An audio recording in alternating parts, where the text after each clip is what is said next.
Hey guys, this is Cameron with Emerson House Buyers. I'm here to answer more of your questions. Again, we've had a couple questions regarding motivation of sellers. So, when you get the sellers, and I'm going to basically talk about when you get somebody to call you, if they're not motivated, what do you do with them? Do you just toss them? Do you throw them away? Or can you kind of sell those and make some cash on them? So you put out your bandit signs, you send out your direct mail. Now you're starting to get phone calls. What do you do? When some of those people are going to be, hey, I want you to close tomorrow or yesterday, and some of those people are going to say, well, I don't know about that.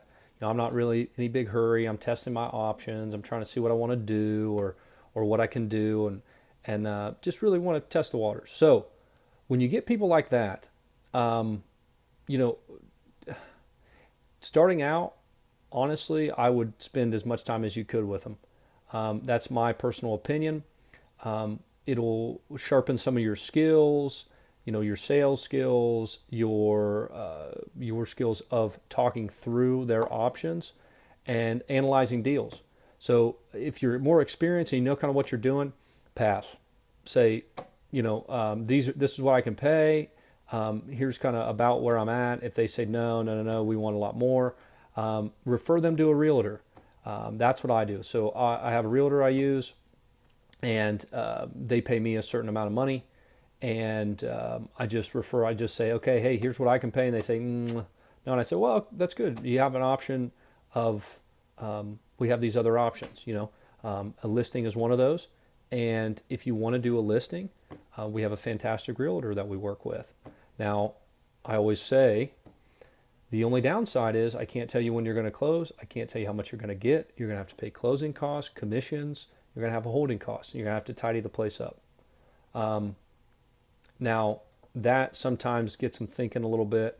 And then I always come back and say, this is guaranteed.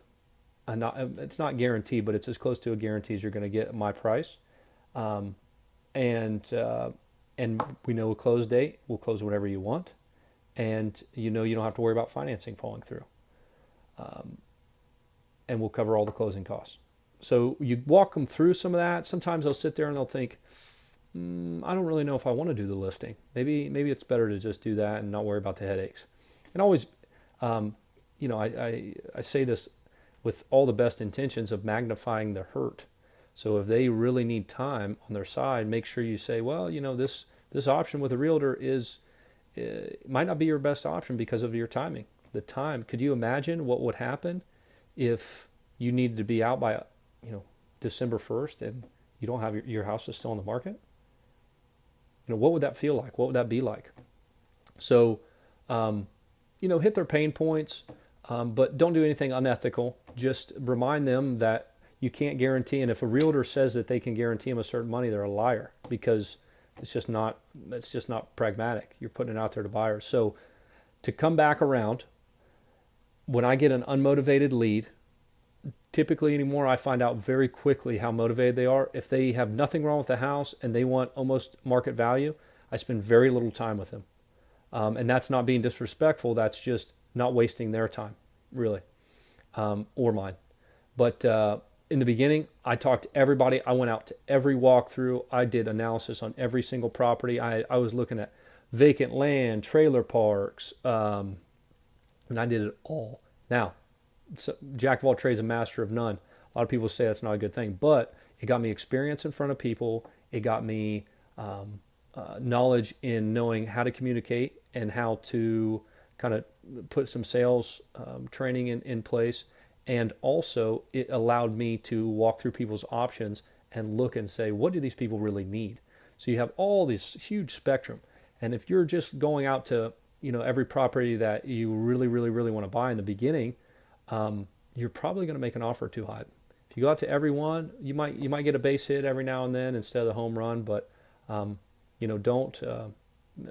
don't sell yourself short by thinking that it's not worth your time. In the beginning, absolutely go to all of them. So, in summary, take your leads and and work on and the ones that you don't think are going to work on some of your craft. Find a realtor that you can get a referral fee from. Say that 10 times fast. And refer the people. I do whatever's best for the client. If it's best for them to sell at retail, I'm not going to spend 4 days or 2 weeks or a month of my time trying to convince them to go a cash route. I just refer them over to a realtor, and it allows me to focus more time on the people that need it.